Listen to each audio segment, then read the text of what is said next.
Hristos a înviat. Iubiții mei, vă salut cu binecunoscutul salut al meu, care se găsește scris în Exod 14:14. Domnul se va lupta pentru voi, dar voi stați liniștiți. Mărire Tatălui și a Fiului și a Sfântului Duh. Amin. Pentru că este ziua învierii, sărbătoarea învierii Domnului nostru Iisus Hristos, doresc să recit o poezie în acest sens.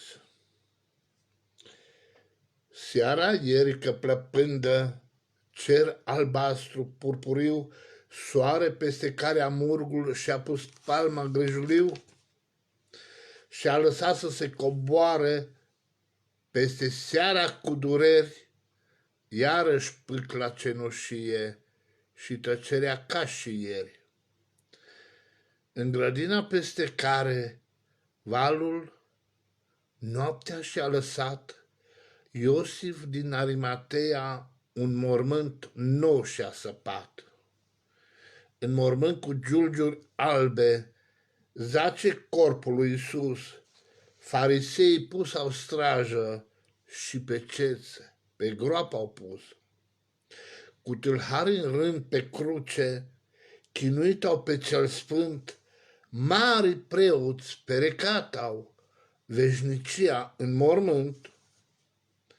Plinitori de profeție, fără voie s-au făcut.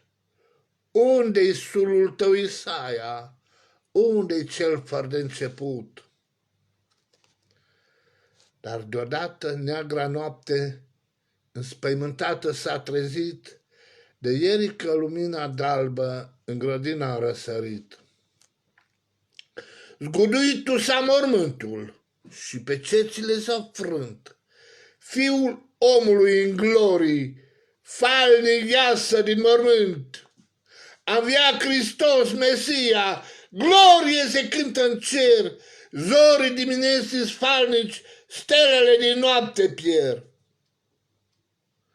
Iar Maria Magdalena, plânsă-i sufletul zdrobit, cu mirezme vrea să ungă trupul Domnului iubit. Îngerul ce străjuiește în mormântul luminat, o solie îi vestește, căci Hristos a înviat. Și arată pânza sul făcută grijuliu, nu-l căuta în mormânt pe Domnul cu cei morți, căci El e viu. Dar Maria în grădină plânge în adier de vânt. Unde-i Domnul meu? Întreabă.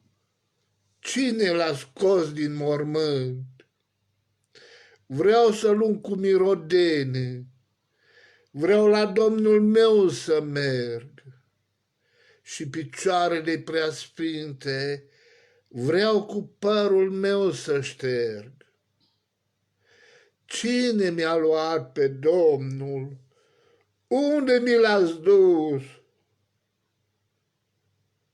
Dar solemn apare tainic lângă dânsa încet Iisus